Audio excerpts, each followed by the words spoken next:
said it almost completely destroyed the building in front of it.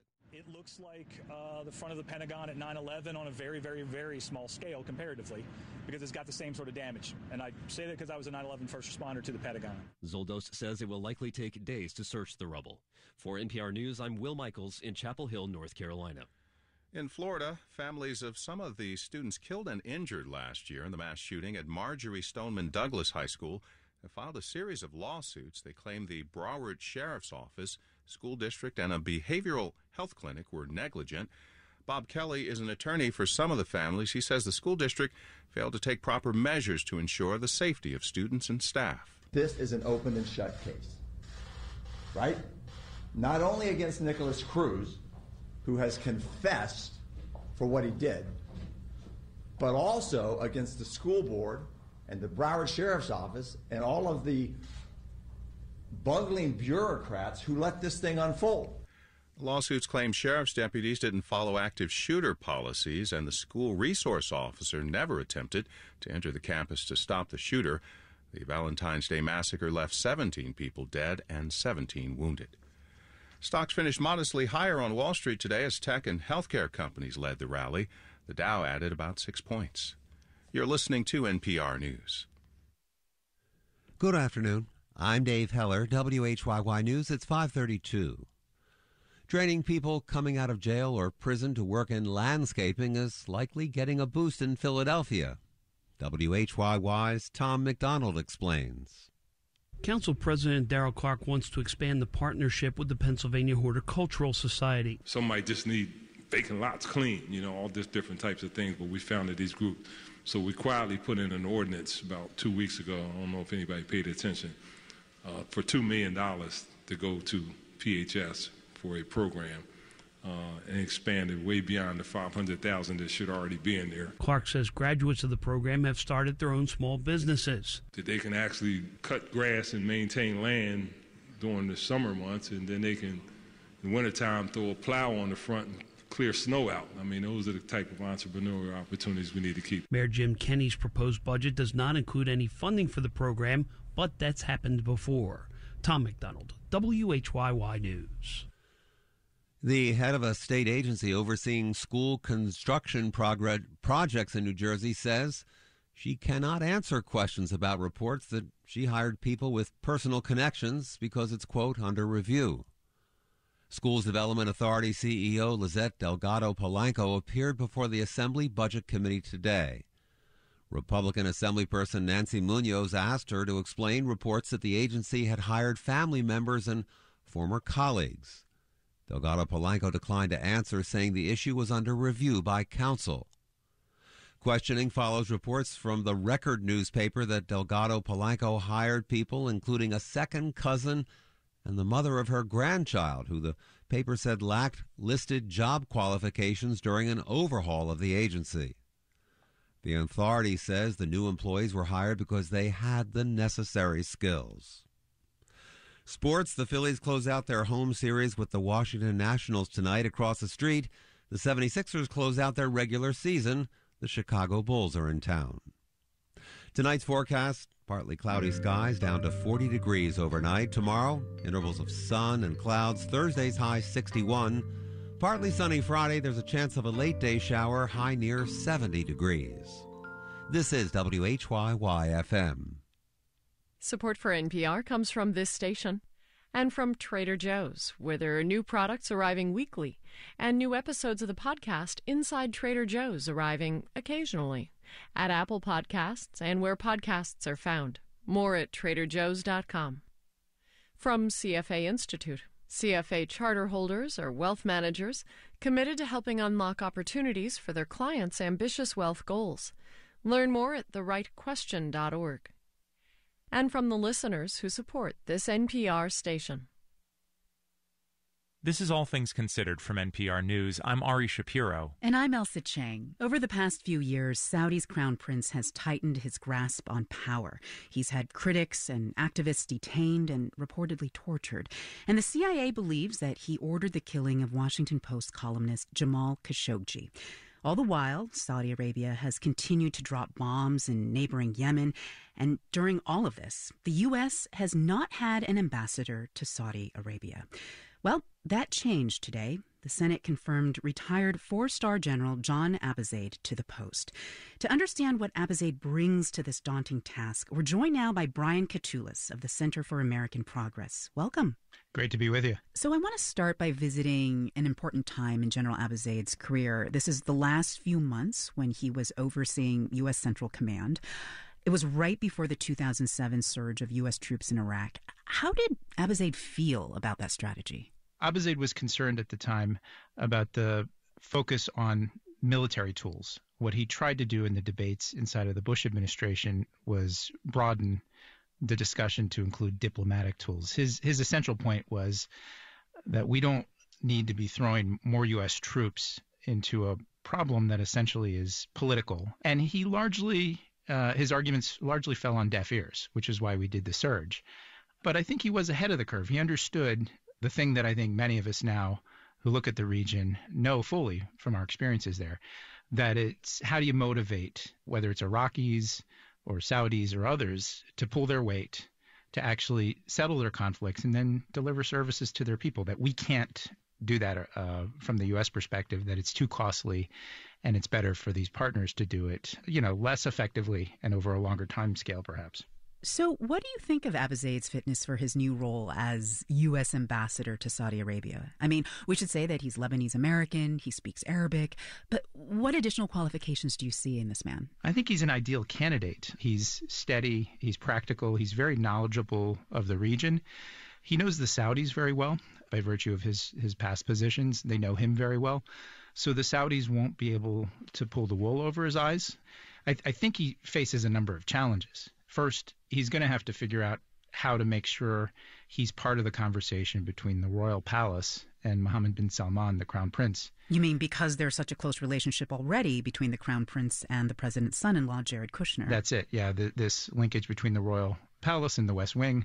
He's going to have to figure out how to navigate that and make sure that he's in the loop. Secondly, he arrives in this position at a very heated and hyper-partisan moment about U.S.-Saudi relations in our politics. There are a lot of understandable and legitimate questions because of Jamal Khashoggi's murder and the Yemen war. And these are concerns that even Republicans have about the White House's approach to Saudi Arabia. Absolutely. It's not simply just a partisan issue, but I think with our elections, it will become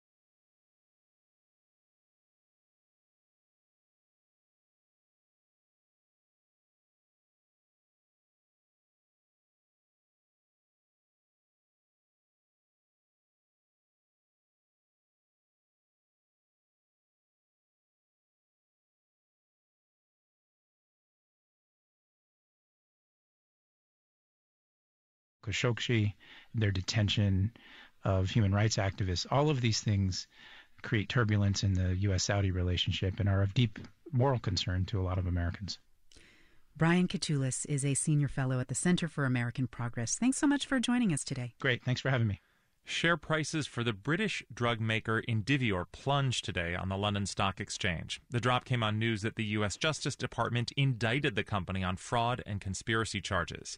Indivior makes the drug Suboxone, widely used to treat people suffering from opioid addiction. Federal prosecutors now claim the company falsely marketed Suboxone as safer and less prone to abuse than cheaper generic drugs. North Country Public Radio's Brian Mann reports. The 28-count indictment filed in a Virginia court claims Indivior executives lied when they claimed dissolvable Suboxone films placed under the tongue would be safer, harder to misuse than generic tablets that were about to come on the market. Government investigators say in some cases, Indivior's version of the drug was more risky. The indictment claims taxpayer-funded programs like Medicare and Medicaid were cheated out of billions of dollars. Justice Department officials declined NPR's request for an interview. Robert Byrd is a professor of business law at the University of Connecticut who follows opioid cases closely.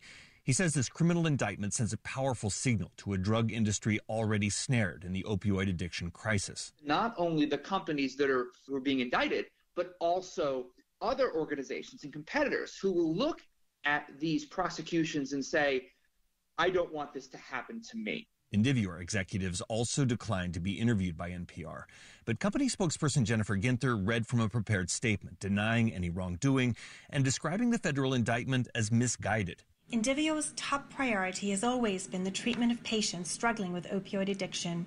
No other company has done more to fight the opioid crisis. This point, Indivior's central role treating people addicted to opioids, represents a fascinating wrinkle in this case. The Justice Department has filed criminal charges against other opioid makers in the past, winning a guilty plea and a $600 million settlement from Purdue Pharma, the maker of OxyContin, in 2007. But Indivior doesn't actually make prescription painkillers. It makes drugs like Suboxone designed to treat people suffering from opioid dependency. It's a highly effective medication that we endorse in our report. Alan Leshner chaired a panel for the National Academies of Sciences, Engineering, and Medicine that released a new study last month finding that drugs like Suboxone are being underutilized. He worries that all the bad publicity surrounding drug companies and their products will make it harder for people struggling with opioid addiction to get treatment drugs. So there's a tremendous amount of stigma surrounding everything related to addiction. And the stigma and misunderstanding has kept a tremendous number of people from getting the treatment that they need. These recovery drugs matter because more than 100 Americans are still dying from opioid overdoses every day. But like other medications that contain opioids, Suboxone can be abused. This federal indictment claims that while Indivior downplayed the risks of their drugs, the company also boosted profits by helping create a black market, connecting patients suffering from addiction with doctors writing too many prescriptions for Suboxone at too strong a dose. In its statement, Indivior rejected that claim, saying the company never deliberately diverted its product to increase sales. The stakes here are high. If Indivior is found guilty, prosecutors say the company should forfeit at least $3 billion in penalties. Indivior and other big drug makers, including Purdue Pharma and Johnson & Johnson, already faced hundreds of civil lawsuits stemming from the opioid crisis. Brian Mann, NPR News.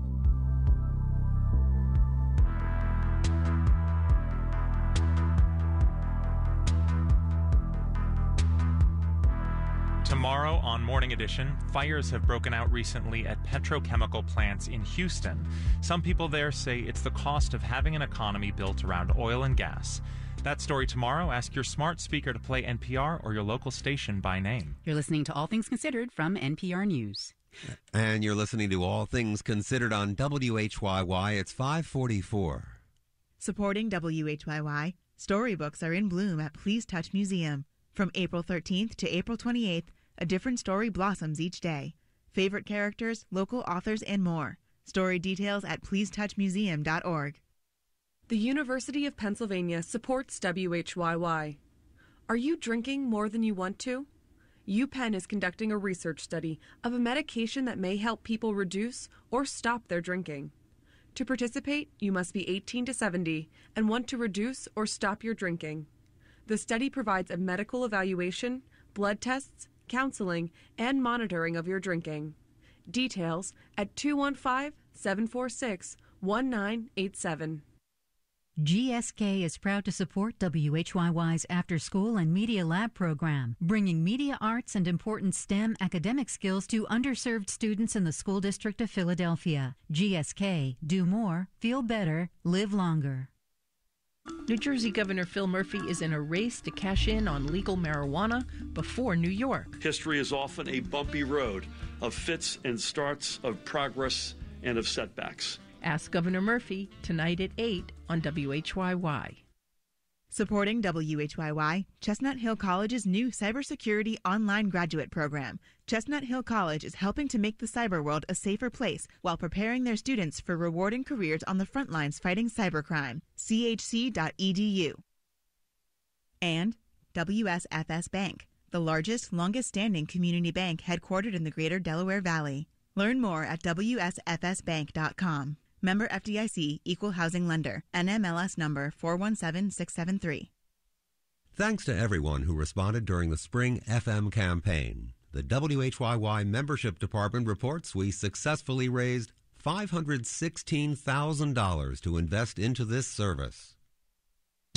Building transportation infrastructure in this country is expensive. Is it the cost of property rights? Unionized labor? Excessive regulation, maybe? Yeah, not really. What's interesting is how you can come up with a counterexample for almost every explanation. I'm Kyle Rizdal. How a simple subway is so doggone expensive. Next time on Marketplace.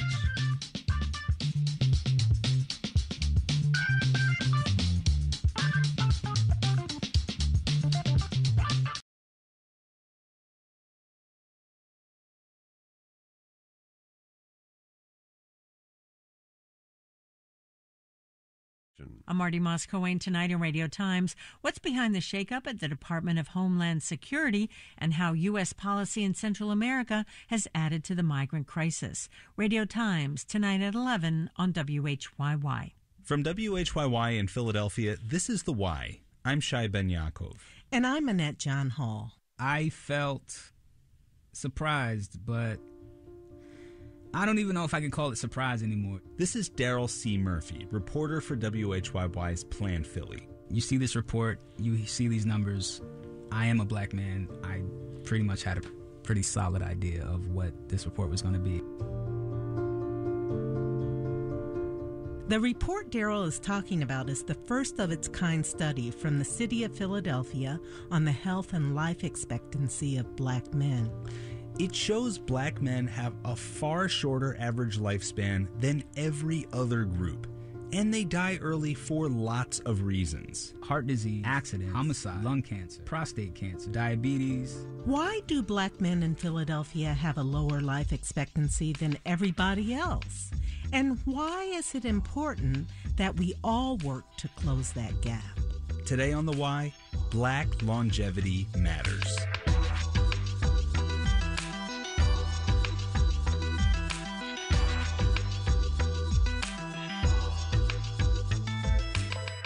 So, Daryl, tell me about the release of this report. So the city put out this report. It's called Brotherly Love. It's an examination of the state of health of black males in the city.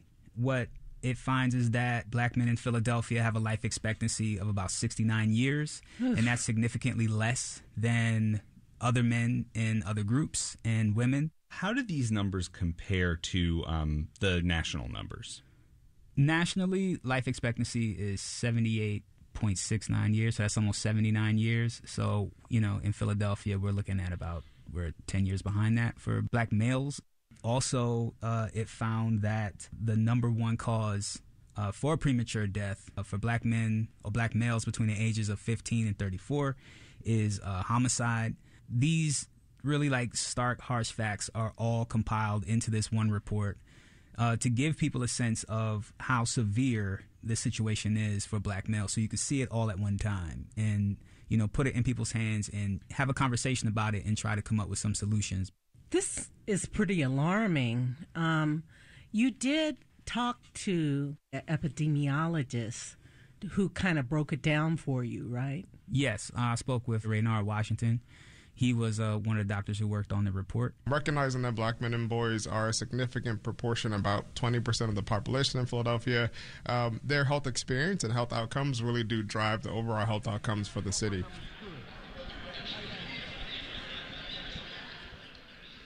Daryl, you recently went to a men's health fair. Tell me what it was like. So I went to Enon Tabernacle Baptist Church in Mount Airy. It's a huge church, has thousands of members, and they do a lot of work in the community. You go in and you register and see whatever it is you want to do, and then you go into this massive room, and there's all these tables in there where you could go get tested, you can get information. Kidney screening. In the back, they had they were giving out free haircuts. The barber chairs, the barber shop. Of course, we have March Madness on the television. Upstairs, they had a place where they were giving away clothes. Met somebody who was preparing for a job interview, showing that they were trying to address also that portion of male health. So not just like physical health, but other aspects of well-being. Yeah, because that's a part of it, right? We have a hearing screening and as well as an eye test, ear test, everything. They even have people checking the soles of your feet. There was a doctor there who was checking for, the vascular health of your feet. I'm Dr. Renzi, Ronald. Making sure your blood was flowing properly, because that's a big issue in the diabetic community. Our program is called Save Your Souls. It's an amputation reduction program. Black men in Philadelphia have a very high amputation rate, not black women. Black women are actually doing pretty well. I even came at a time where somebody he was like, hey, this guy's got to get checked out soon. It was real. So these tests were legit. These tests were something that they could take to their primary care physician to get some action. So you talked to this one man, Russell Davis. I'm 63. Who was there to get checked out. What's his story? Russell Davis was somebody who was living in a shelter at the time, and he said that he typically only goes to the doctor when something is wrong. I don't normally go to the doctor and get checked out. So he figured he would come to the event and just take advantage of all the services that they were offering. I had everything checked. My blood, my pressure, my sugar, HIV, Hep C. And what did he find out? He found some good news. For what he told me, he said that so far so good. And I'm going to do some more testing.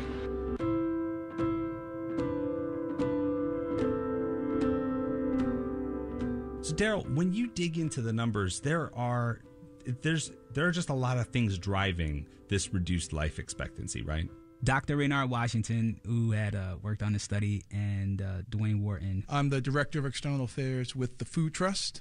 I'm also the Vice Chair for the Mayor's Commission on African American Males. Both brought up that the issues behind the health of black men is systemic. We want this to be a tool for people in communities to understand that the conditions that they're facing are not simply individual and unique to them, that is not because of poor decisions that they've made or their individual life circumstances, but because there are structural issues that have been placed upon them. Lack of education, lack of employment, access to guns, poverty, all those things together are what's causing people to act out in unhealthy ways against themselves and each other.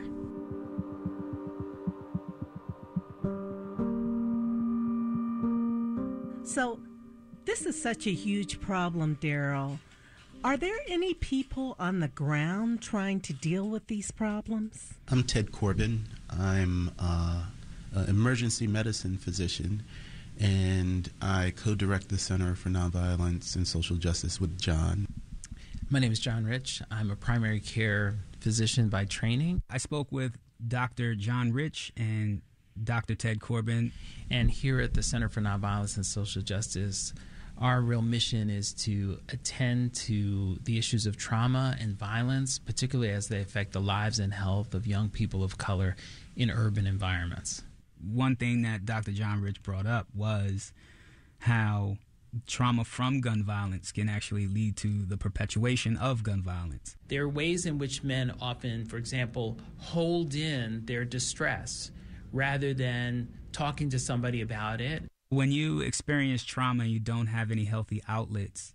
If you're a child and you suffer the weight of adversity in your neighborhood or living in an unsafe neighborhood, and you may suffer violence at the hands or intimidation at the hands of the police, that causes stress. Now, that's coming out some way, right? It's going to either come out, it might come out in terms of violence. It might come out in terms of opioid use. It will eventually come out in terms of cardiovascular disease.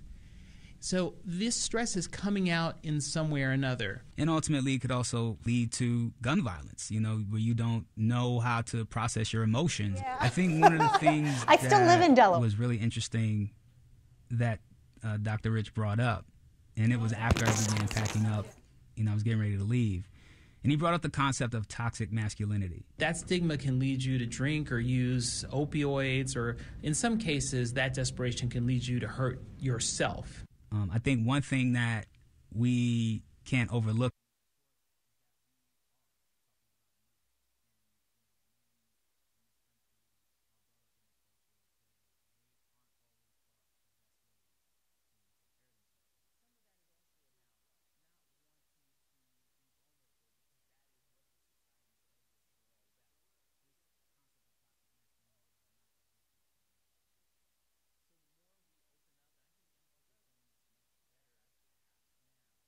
Restaurants in town. Yeah.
But then they leave Nola in a couple pitches too long. I didn't see that part of the game.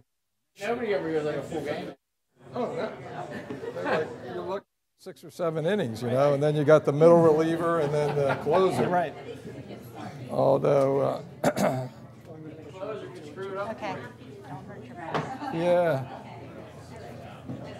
I don't know what they're doing with what's his name, Sir.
Ready, Gary?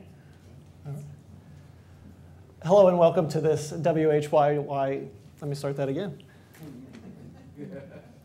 Hello and welcome to this WHYY News Special, a Delaware Town Hall. Tonight we're joined by Governor John Carney and members of his administration to talk about some of the issues affecting Delaware and its people.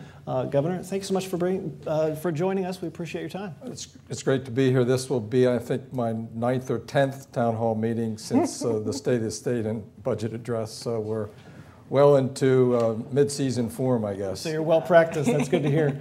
So let's talk about the state of the state. And you talked a lot about in the state of the state and in your budget address that followed about this is kind of a year of plenty in Delaware economically when it comes to the budget. Talk about maybe some of the difficulty that presents to, we're here in Dover, to lawmakers across the street having a little bit more this year and not maybe having to cut. Yeah, so as I think about kind of the primary objective of the governor and the legislature, right, it's to create conditions where we can have a strong and growing economy.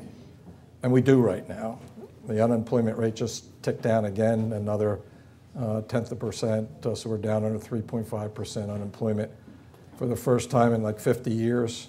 And so people are working. When people are working and earning enough money to support themselves and their families and do all the things involved in that, they're happy. They're also paying taxes, and so our revenues go up, and everything that we have to do at the state level, from education to public safety to social services, which you'll hear a little bit about later, I suspect, gets a heck of a lot easier. The challenge, of course, is what do you do with the extra revenue? And that's why one of our main proposals from last year is what we call budget smoothing. Let's not grow our budget too much this year and then have to cut our way or raise taxes when the economy turns the other way in the out years. It's a much better problem to have more revenue than you would need for a modest operating budget growth. We're able to make investments in one-time things, open space preservation, beach preservation, school construction, one-time investments in higher education. So that'll be our challenge across the street in Legislative Hall, is meeting the needs of legislators and their particular priorities. And it also means that we've got to focus on the things that have enabled us to have a strong and growing economy, and that has to do with education, which we'll talk about, I'm sure, and which Secretary Bunting leads the way at the Department of Education. You mentioned the attempt last year to do this budget smoothing by constitutional amendment, which didn't pass. Do you still think that is in the cards in the future, or? So I'd like to say that it is. In any event, I signed an executive order that holds the administration to an operating budget growth that's reasonable, 3.8%. If you do all the math in the equation for the executive order, which is kind of based on the growth in the economy and population and all that kind of stuff.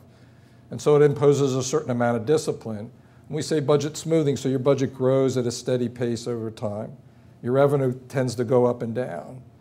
And so if you are always appropriating into a revenue bubble, you're going to have to cut your way out of it, as we did the first year that I came in when we had a $350 million deficit. If you look back over 30 years, that's been the history of our state. Right. So we had some pretty broad support, Democrats and Republicans, certainly in the general community. I run into people all the time on the street who look around and they'll pull me close to them and say, I like what you're doing on that budget smoothing, And that tells me that we're on the right track. I know we're on the right track as somebody who's spent a lot of time doing budgets over the years. And we have our priorities in education and social service and public safety, but we want to fund those things in a sustainable way out into the future.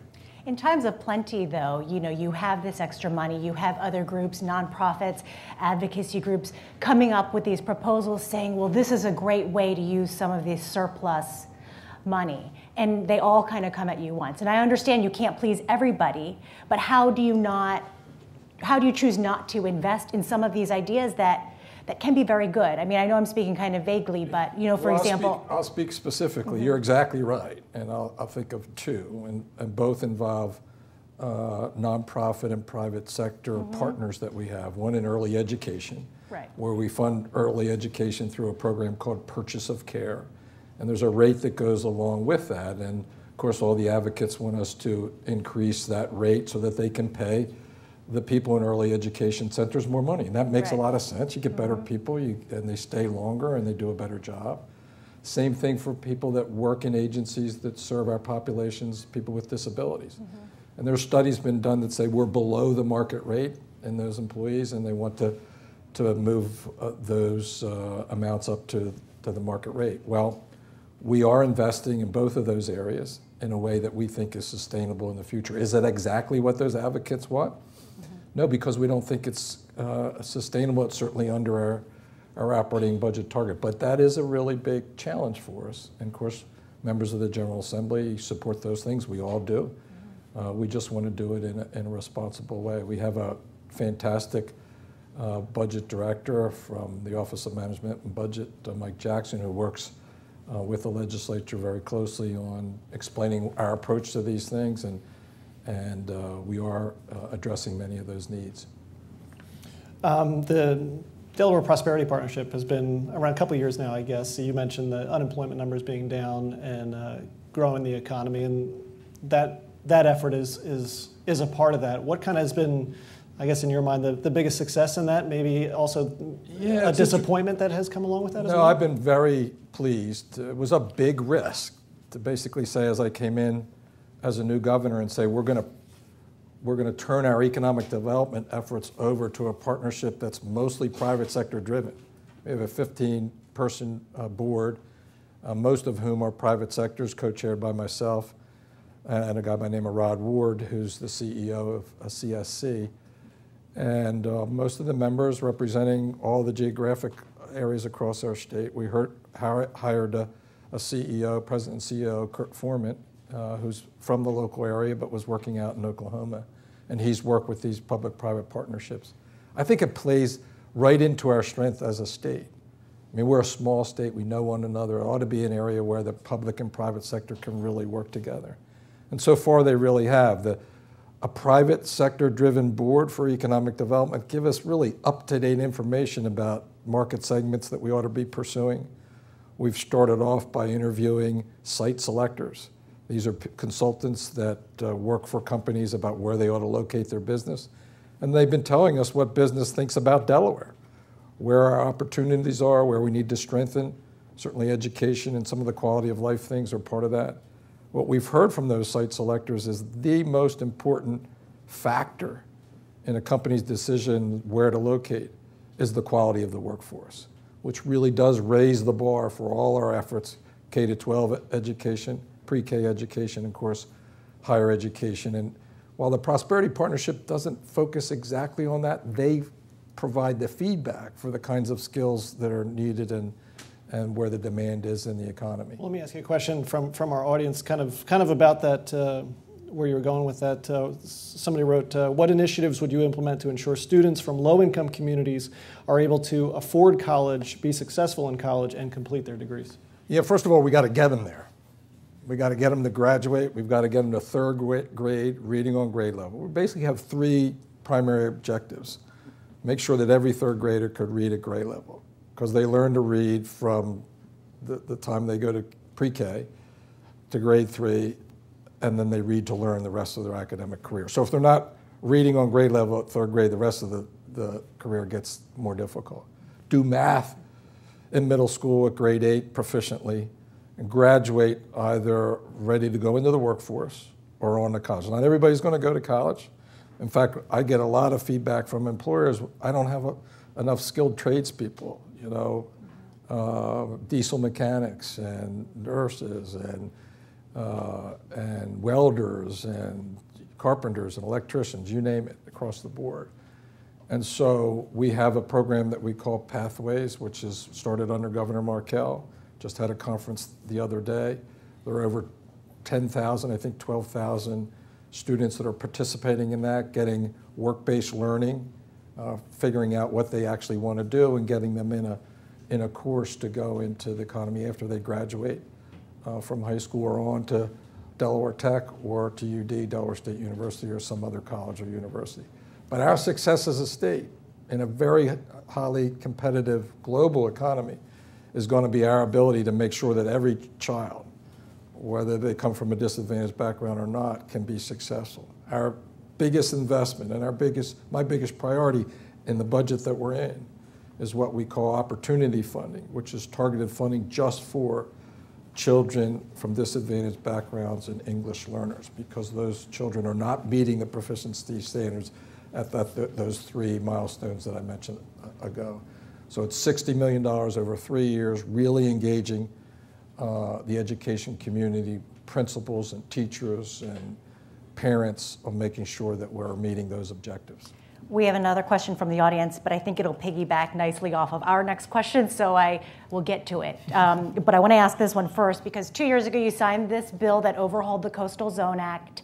And, you know, we've seen emails, just a lot of public workshops about the permitting process and kind of steps to move forward. And just wondering, you know, what has been the progress since signing that bill to now? And are you satisfied with the timeline so far? So we were very fortunate to that former Supreme Court Justice Randy Holland was willing to step up and chair that group that was charged with establishing the regulations. They've been working really hard on it. This is really the devil's in the details in terms of opening up those 14 abandoned industrial sites in the coastal zone. We see that as a real opportunity for your industrial kind of old economy job development, which is really important for the job diversity that we need in our economy. I've been a little frustrated with the pace of it, right, hoping that we'd be a little bit further along. I understand they're getting close to the end, but there were some really challenging and difficult questions that affect people in real ways that they're wrestling with. And I'd like to see, we do have some of those areas which have been identified as opportunity zones, which can benefit from a really significant investment tax credit that was part of the federal tax reform bill, particularly the old steel mill up in Claymont where I grew up. We're really excited about what's happening there. Had an announcement recently about the new train station there. And so all of those sites, there are a couple of those abandoned sites just north of the old steel mill there, what's referred to as the General Chemical site, and we're interested and excited to have some private sector interest, but we need to have the regulation. Private sector can make investments now under the old regulatory framework, but they're kind of waiting to see what the new rules are going to look like. But knowing and by the way, an important part of that is those sites are abandoned and contaminated. So without redevelopment, the contamination is going to stay there. Part of the redevelopment means you're cleaning up the sites as well. Right. Why is that important? Just to get them cleaned up for one, but also because as the sea's rising, and they are, it would suck those contaminants into the Delaware River and Bay unless we clean those sites up. So that's an important objective as well. But I guess knowing that the devil's in the details, would you think that the late Governor Peterson you would have his blessing, knowing that at least you are approaching the regulatory process with such care, I guess? Well, I think there are people, I think it's fair to say that there are people that would wish that we wouldn't touch that piece of legislation at all. I think when you talk to them about the environmental benefit of cleaning up those sites, which is one of the purposes of repurposing those, as well as the job development, I think they see it a little bit differently. Okay. I know that they would want us to take as much time as possible to make sure that we get the regulations right from their perspective. Okay, I'm going to get to the question now. So since I've moved here 5 years ago, not me, this is the person in the audience, I have noticed an increase in developments and a corresponding increase in litter. Have you considered a campaign to have the public trash the outdoors less?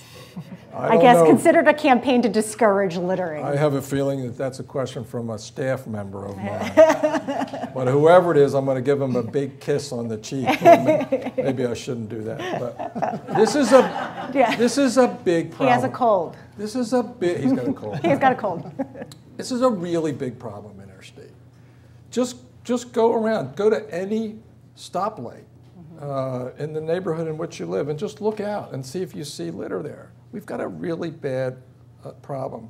And it used to be the case that you just didn't do that. You didn't roll down your window it used to be the case that you did prior to the 1960s when Lady Bird Johnson went on this big campaign, national campaign, to create this ethic that you just don't litter like that. I don't know if you remember the commercials. They were famous at the time, where there was a Native American standing at the side of the road and somebody threw a bunch of trash and it fell at his feet and there was a little tear coming down his thing. I cry the same way every time I see all this trash.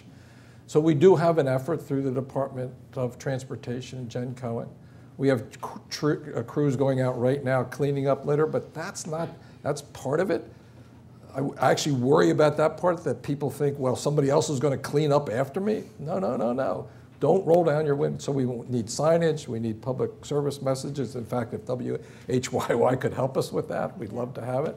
I'd like to have partners from the fast food industry, because a lot of the litter comes with those products. And signage and just a whole campaign. There's a nonprofit organization called Keep Delaware Beautiful that's going to do a lot of this work, but it has to be a priority for us. I've seen someone dump coffee, like threw the whole cup out, and I was thinking, who does that anymore? A lot of people, apparently.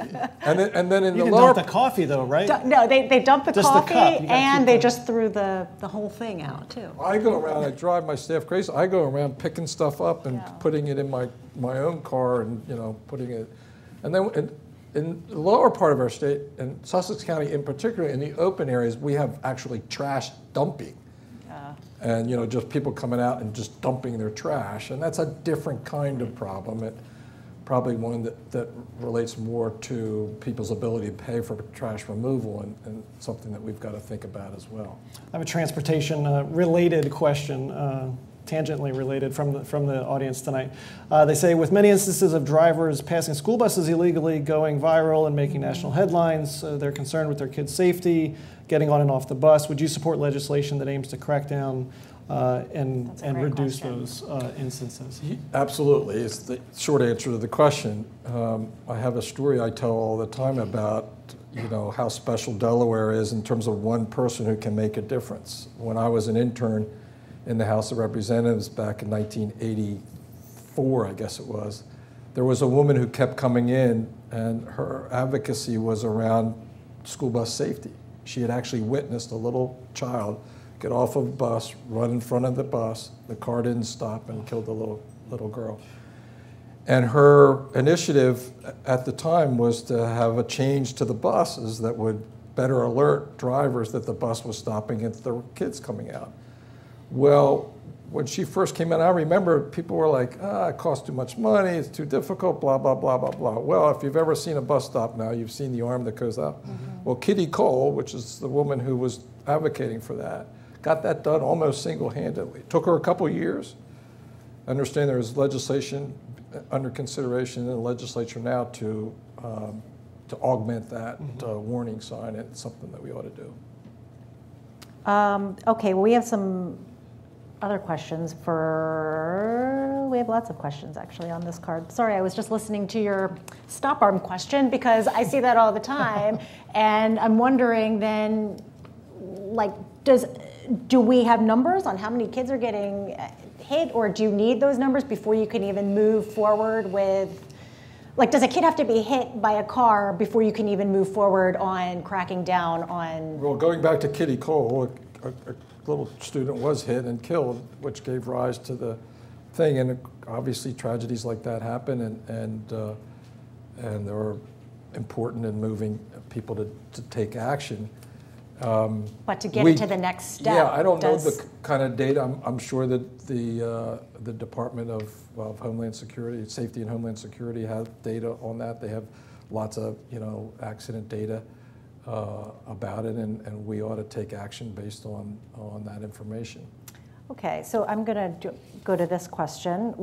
And these questions, I think, are also applicable to the other secretaries who will ask you the same questions, too. See if they give the same answers. Yeah. So this one is, do you see a health care for all plan for the state of Delaware? Well, it's really, really hard for a state that's small like us to do that kind of thing because we are just a small pool of folks, right?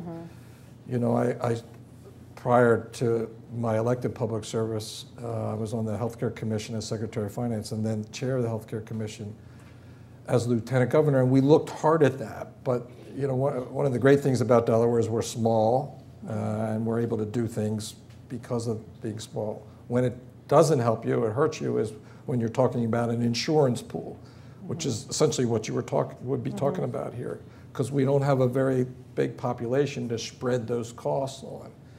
And it's an aging population too, right? Growing older. It is, right? So you really need that kind of thing to kind of come from a national or regional kind of level. When the Affordable Care Act passed, I know the state did take a look at creating alliances with other states. My understanding is those states didn't want us because at the time we had a very limited, preferred, I guess is the right word, small individual and small business, small group market. And the thought was that there were a lot of costs there that if you brought them into a larger pool, they'd have to absorb those costs, right? Because you're spreading those costs over the total population. So that's really the challenge for us. We have an initiative that we're working on that you can ask Secretary Odom Walker about, to create a kind of a reinsurance piece of the Affordable Care Act that's offered here in Delaware to kind of minimize the increases and maybe even provide an opportunity to lower the rates for those small groups and individual markets. It's somewhat complicated because it does involve basically the state using state and federal money or revenue to assume some of that deep end risk. So you'll say, okay, the insurance company obligation here and any occurrence would be $200,000 and we would take the risk above that. Well, that would enable them to lower their rates because they're not covering it all, and we would cover the deep end reinsurance risk. It's something that we're looking at actively, and we'll see how that comes out. And again, it will be an issue, can we afford it and can we sustain it and afford it at what level? Because you could subsidize it at several different levels. I think we have time for one final question for the governor, and it seems like we can't talk to anybody in Delaware these days without talking to them about Joe Biden. And I wanted to hear your thoughts on the vice president and sort of the controversy that he's run into over the past couple of weeks. So obviously I'm a big Joe Biden fan. He gave me my first job in public service as a staff assistant, and in that position I did a lot of constituent work and met my wife there, who worked there for 12 years as a speechwriter, and I know Joe as well as I know anybody. Joe is a politician that reaches out, puts his arms around folks, he consoles. I've never seen anybody console people like he can in tragedies. He does eulogies at so many funerals. You know, he was one of the few speakers to speak at the funeral of Strom Thurmond. I mean, somebody who couldn't have been further politically away from him. And I think it's because he understands tragedy. I mean, he's had it. I don't know how the man gets up in the morning after having lost his first wife and baby girl, and then his pride and joy and Bo and all the things his expectations for Bo. So that's Joe when you see him reaching out to people, and obviously for people that he doesn't know. And by the way, it's an expectation of Delawareans, of their politicians. If you don't do that, don't reach out, people are like, who's this guy? What did I do?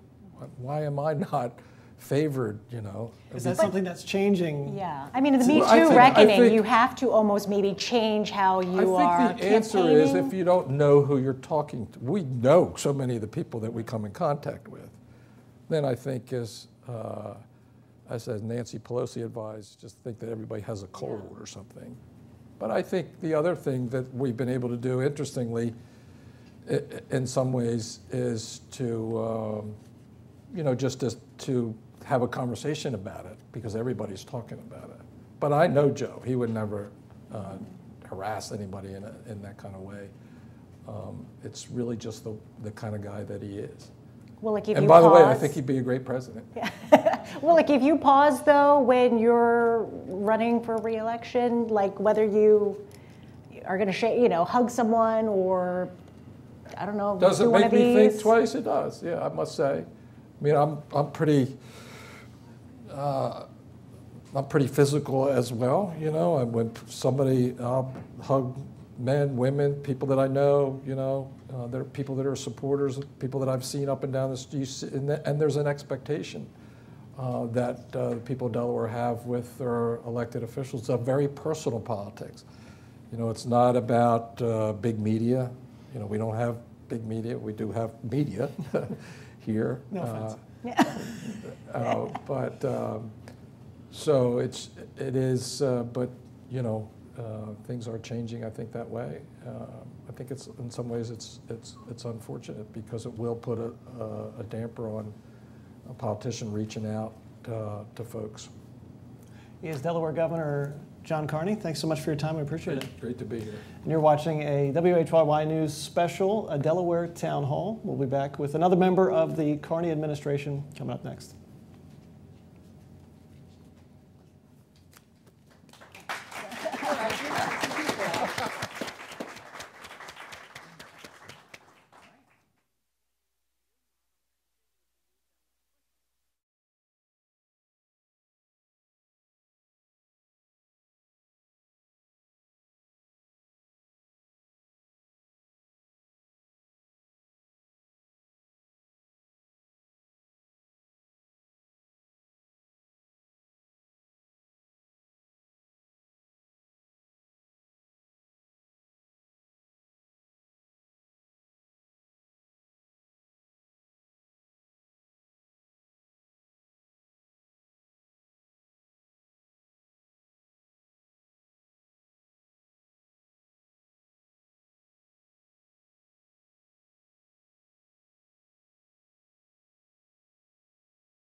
That's an interesting question because the department actually gives guidance. Currently, we are working with a group of mixed shareholders, every kinds of teacher or educator from the preschool level to college level on a grand literacy plan. In fact, we're meeting with the governor next week to share the details of that plan. So a lot of what the department does is to work with the practitioners and connect with districts involving the superintendents, college professors, people in classrooms, all bringing their perspectives together to figure out how we might do a better job of doing it. And it runs the gamut from things that happen in the classroom to extra training for our teachers. We look at our materials to make sure they're of high quality and they're aligned with what it is that we're expecting students to master by the time they're third grade readers or eighth grade mathematicians. Right. So it is a collective effort, and it is one that will continue. We'll always have room to grow, and we recognize that. How did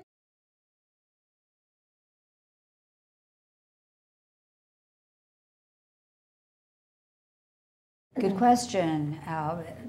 That happens in classrooms, and it's often teachers' judgment, but there are also various ways to see what kind of progress is being made. So depending on the district, they use various instruments to see how the growth is occurring and what kind of interventions they might need to offer at that particular school. And as a state, we have invested in such things as reading interventionists and reading specialists and people who can help and make sure that we're maximizing that child's ability and providing the supports that they might need to make as much growth as they possibly can. There are decisions to be made at times about whether a child should be moving from kindergarten to first grade or from second grade to third grade, and that's all done at the local level. I am new to the Brandywine School District this year. My son's in kindergarten, and I think something that I have seen and learned, it seems like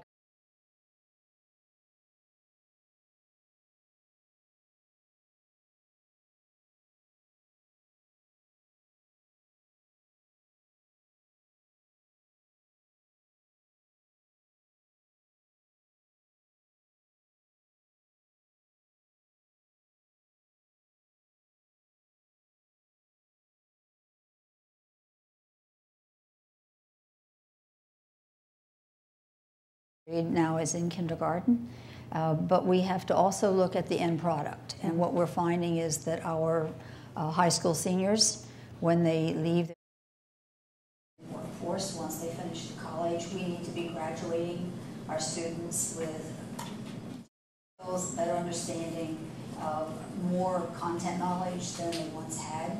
So the entire system is sort of backed into it. And is there evidence that that approach yields the results that we are hoping for?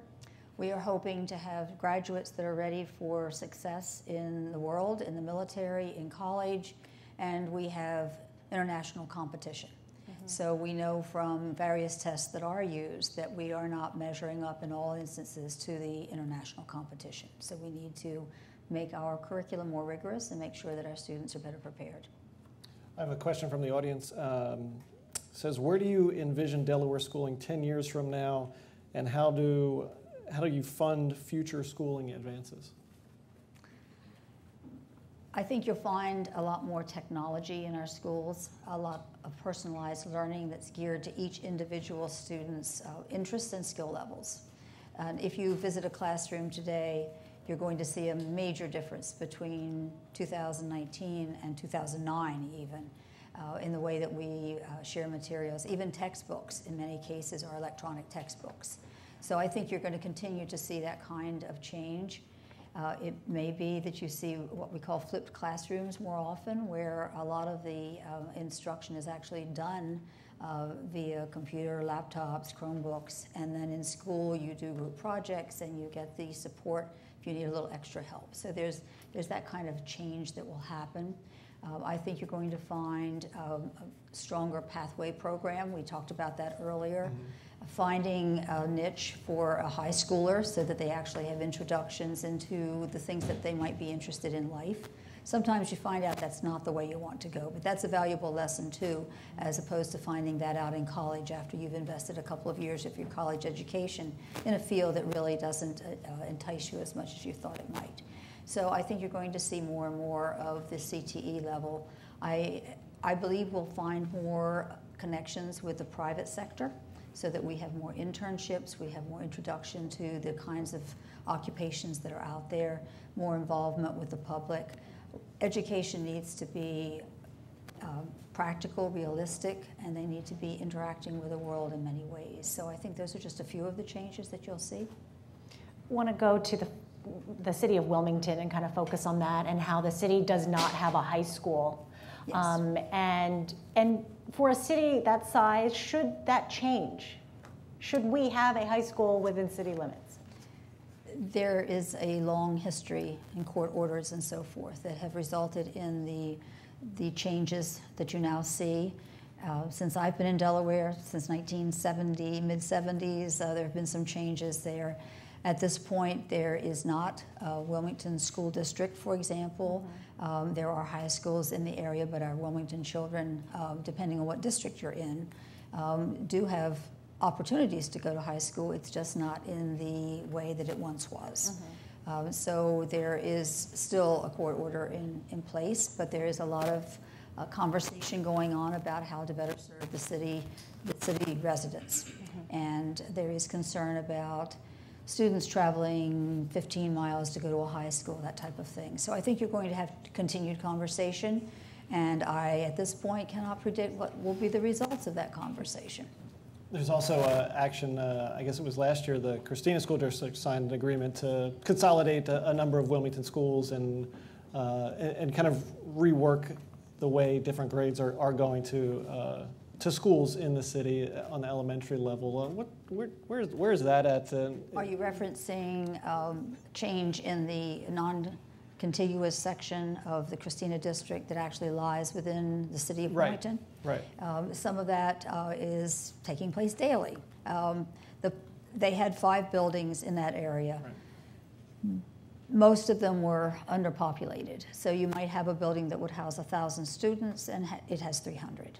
So when you begin to look at the wisdom of continuing to fund and support and maintain 5 buildings, so the decision was made to take the 2 largest buildings, turning them into a 1 through 8th grade, 1st through 8th grade situation.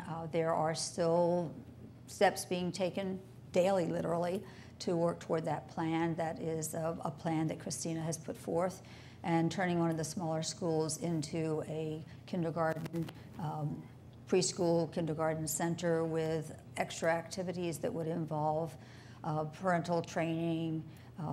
At times they're looking at job training, they're looking at medical services, more of a full service dual generation facility, and plans are being worked toward on a regular basis. Question from the audience. Many teachers find they're dealing with disruptive students and it's getting in the way of their ability to teach. Do you have a suggestion or solution for it? Do we hold parents accountable, staff accountable? Lots of questions in that one. So I guess the first one, do you have a suggestion or a solution? I think people are looking at children in a deeper way. There's a large movement in the state to consider the social and emotional learning of students, and that covers the gamut from looking at the adverse childhood experiences that many of them have experienced and taking that into consideration, questioning whether or not some of the behavior is related to the traumatic experiences that children might have had. You'll find mindfulness in many of the schools, and I've seen that do amazing things to center a middle school class, for example, and just calm things down and get their minds to be relaxed and open to the next activity. So there are a lot of things going on in the social and emotional world.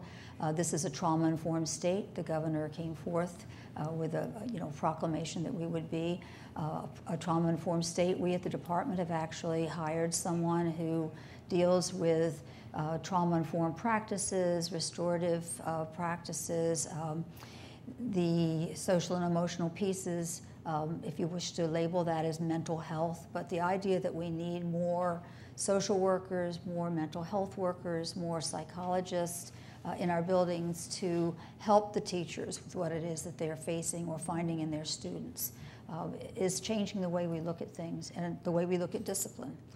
In the meantime, though, there are ways to work with students who have particular needs, and we try to do that as well.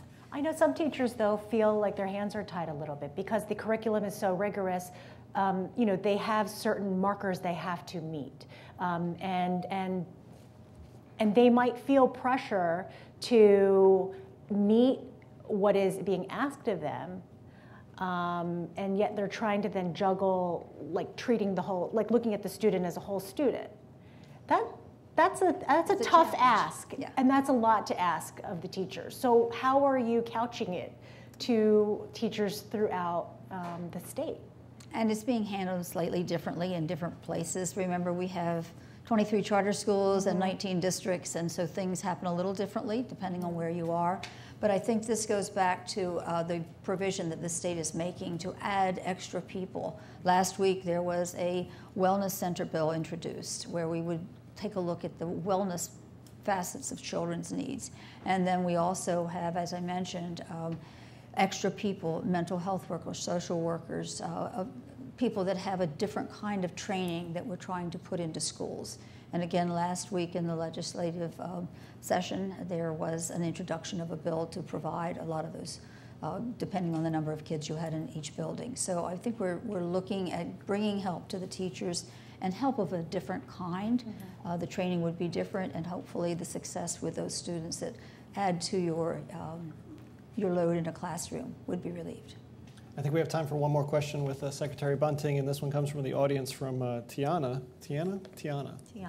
And it's unfortunately timely because we've seen so many headlines about violence in schools and school shootings. And she asked if schools don't have money to get security cameras and other things to protect their schools, how do we keep schools safe for kids? I guess how safe are Delaware schools, and what's being done on that front? When we talk about changes in schools, I think, again, if we look at the difference even in a decade, you would be very pleased at the steps that have been taken to keep children in schools very safe. Almost every school that I go to, and I try to visit over 100 a year, you'll find a secured entrance. Once the children are in for the morning, every door is locked, and the only way into the building is through the front entrance, and you are literally buzzed in. Once you're in, your driver's license is often asked for. It's sent through to check to see if you have a sex offender record. They have ways of checking it, but everyone signs in. You enter and you leave through that office. Everybody wears a visitor tag. If you don't have one of your tags on, then someone's going to stop you and ask why you're in the school. So we do a lot in that way. There are other measures, and last year there was money provided by the legislature to invest as a district saw fit in extra safety measures. And that, again, varies by district. If you've already done a lot to provide safety in your schools, then you could choose to hire constables, for example, and we do have those in our schools. They are omnipresent. They're there every day. They're checking grounds. They're looking at how they can make everything safer, and parents feel more confident that their children are safe. So this is an ongoing effort.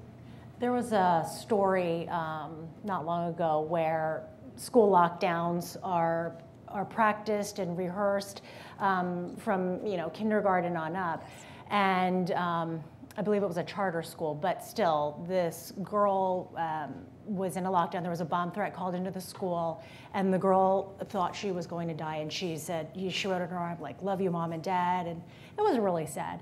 Anyway, the mother had posted it on Instagram and was like, "This is the new normal now for our kids. What is being shared?" And she was just kind of venting online. Is the department looking at, what are we telling the kids in the event that there is a real lockdown? It's not just a drill anymore. What is being said to them so that they can kind of coexist and accept this new normal, but not be terrified for their lives? This all happens in a networking kind of way. We do have people at the department that deal with safety, that deal with discipline, that deal with the mental health piece. All of that gets wrapped up into this. They meet with folks in the district, then you have people in the district dealing with principals or teachers in their buildings. So this is a cascading effect. And hopefully the trainings have been attended by folks and they have had conversations at each building level as to how they're going to handle certain things. There's often a committee in the school that would talk about what's the best way to approach our students. And hopefully, again, there's a plan and people follow that plan. There are always going to be exceptions. And hopefully we can avoid as much of that danger creation, but it's better to practice and be prepared than to not be prepared. She is Delaware Secretary of Education, Susan Bunting. Secretary Bunting, thanks so much for joining us. You're very welcome. Our Delaware Town Hall will continue after this.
We're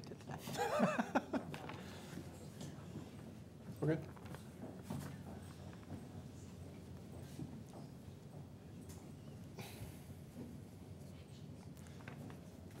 And our next guest on our Delaware Town Hall is Secretary of the Department of Health and Social Services, Kara Odom Walker. Dr. Odom Walker, thanks so much for being with us. I appreciate it. Thank you for having me. So the big, it's not really an elephant in the room because everybody's talking about it in the world of health, is the opioid crisis. And I know we've talked a lot about it. We've done so many stories about this crisis, and it really is a crisis here in Delaware. Talk a little bit about kind of the breadth of the problem. Absolutely. We know that there are huge impacts on the opioid use in our state. This is the public health crisis of our generation. We have so many people struggling with mental health and substance use. We're working very hard in Delaware to really make an impact. We know we lost almost 400 people to opioid overdose death in the last year, and that number has steadily climbed, unfortunately. We haven't yet gotten to a place where we can say we see those deaths declining. So we have to continue to work hard. We've actually done a lot in the last 2 years with the leadership of Governor Carney and the Lieutenant Governor, including creating a behavioral health consortium, trying to create systems of care that really help families navigate where to go for treatment, where to go for help. But we have a lot more work to do. The percentage of Delawareans who wanted treatment, who were actually able to receive it, was low. I mean, 38%, I believe it was last year. So is the answer to continue to open more treatment centers to meet demand? Is that a part of the solution? So part of our challenge is that many people who are seeking treatment aren't able to get into treatment at the right level of care. So there are many people who have perceptions about what treatment should look like and feel like. They think that they have to leave their job or their family or their regular course of business. And what we're trying to do is get the word out that you can start treatment whenever you're ready. And that looks different for different people. Some people need a residential facility, and we have more bed availability than we have people willing to go into that. We also need to make sure that people, once they get into treatment, have wraparound services. So they have stable housing and someone who can help counsel them while they're in recovery.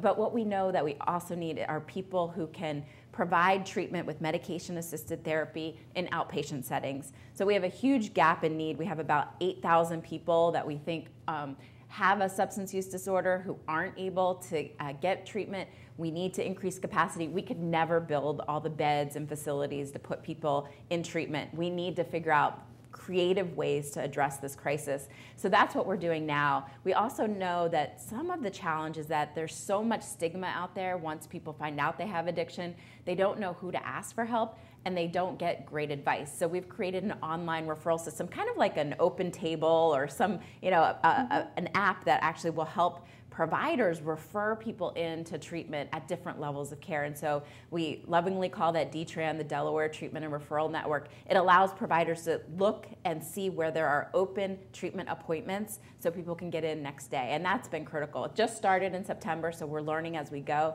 but I think that's going to be a big part of the solution. But the treatment, it's not like you do this for a month and then you're going to be, free and clear. In many cases, even if it's outpatient, this is a long-term plan. And sometimes people's insurance plans won't cover them for the long-term plan.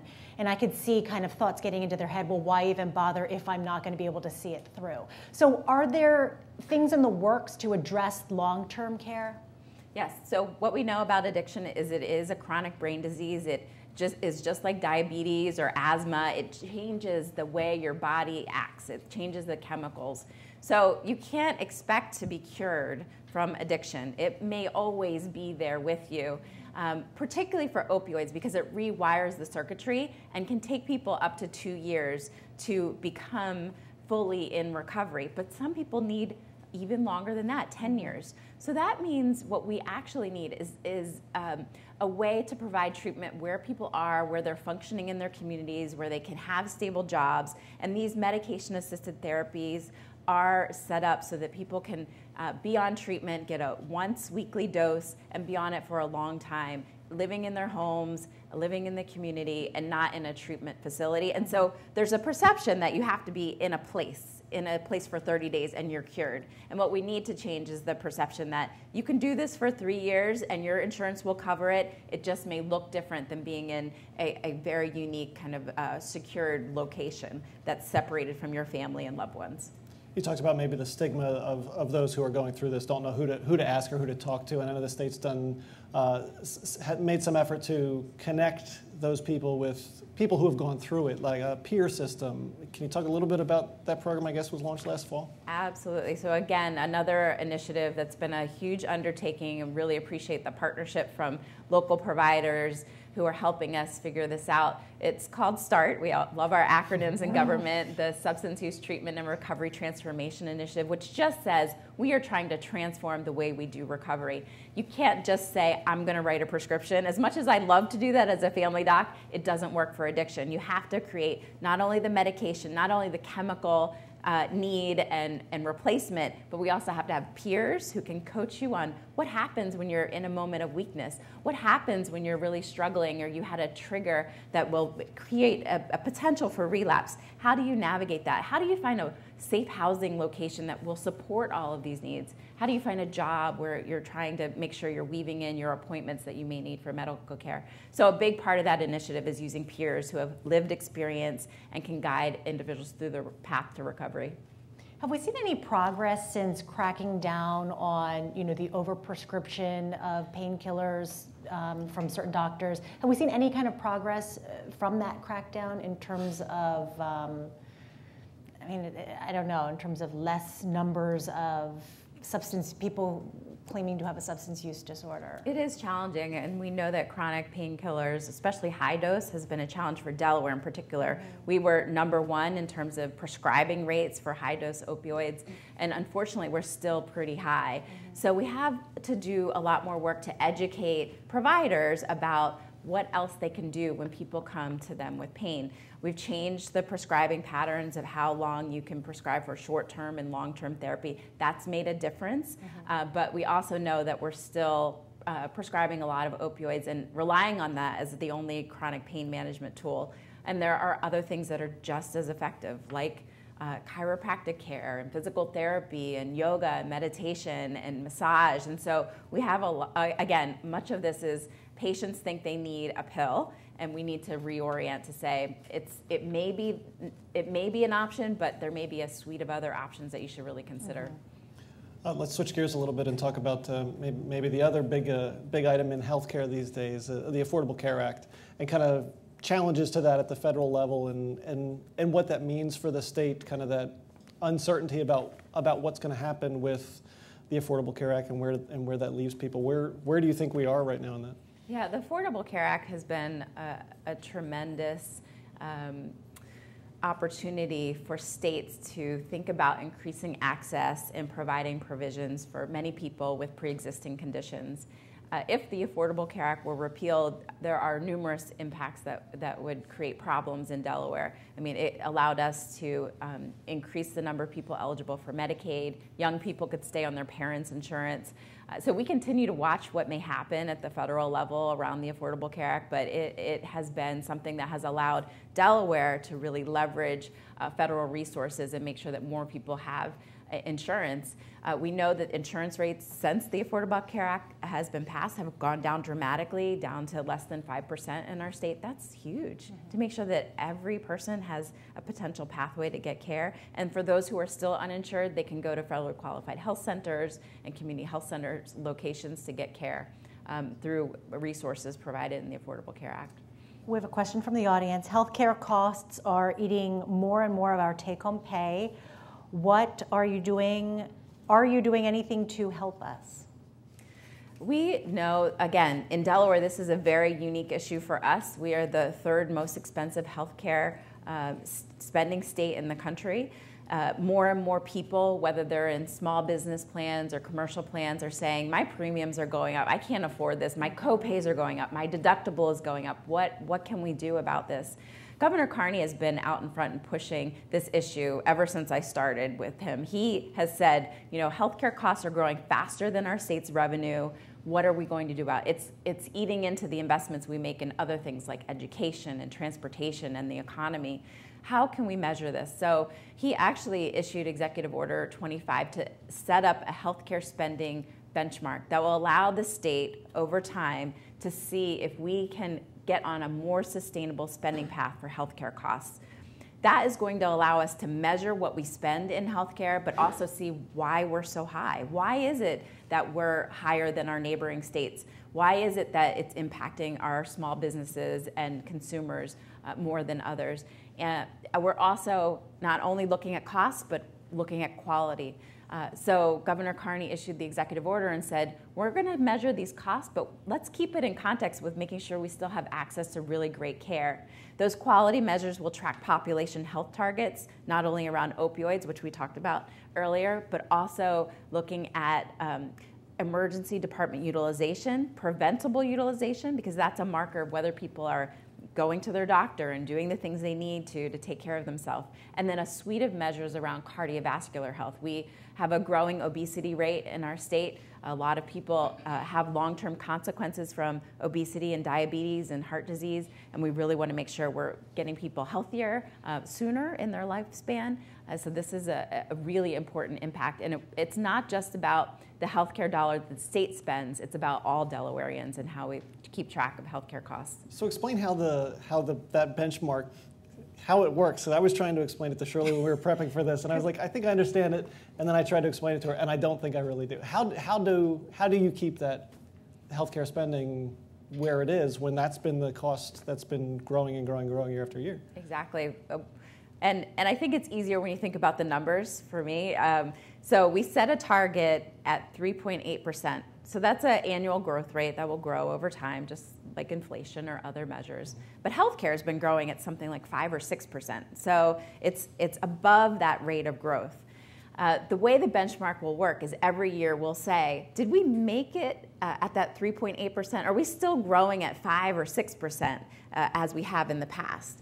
And every year, instead of saying, no, we're just exceeding it, we're just going to spend more and throw more money at it and keep going, we're going to actually talk about it in an open dialogue. So this isn't a cap, it's not a limit on spending, it's really just a way for us to have a conversation about what's causing Delaware to be so expensive and what's causing us to grow faster than the state's economy.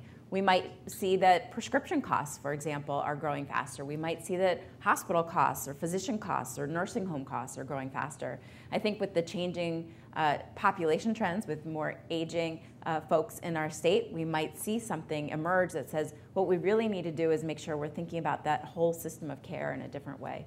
So it's a tool to have a conversation. It's a transparency measure. We'll see if it works. Are there any initial indicators of why we are spending so much? I mean, are there theories about why we are the third highest spending on healthcare?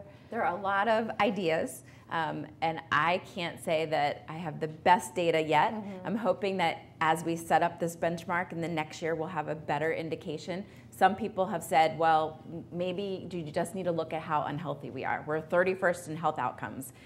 We have a very a sick population, and it just takes a lot more money to care for them. Maybe that's what it is. Maybe it's because we have a lot of older people who are retiring here, and that contributes.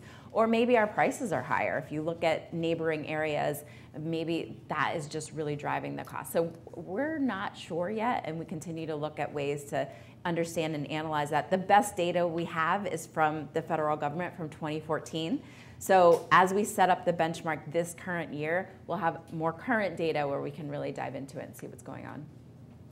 Do you, going back to the Affordable Care Act, we only have one insurance provider on the marketplace. How are Delawareans, coming out on top if we only have one option? There's only one game in town. It doesn't make sense to me.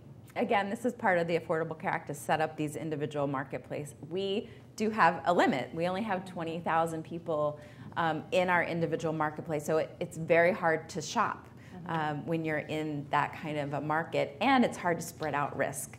So we are trying to figure out through a reinsurance program how a program like that could lower premiums and allow the one insurer to not distribute the risk in that small, tiny population.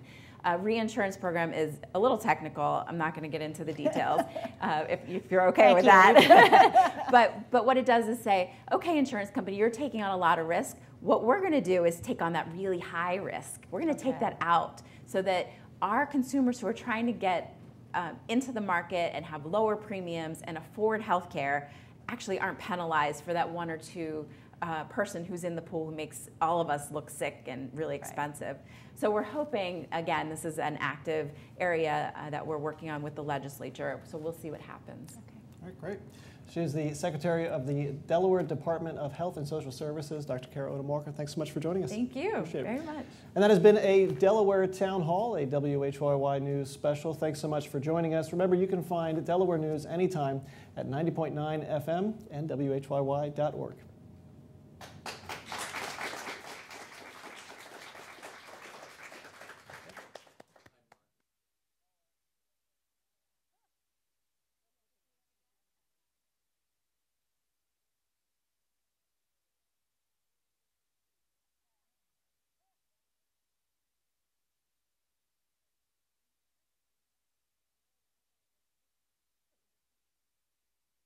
Cough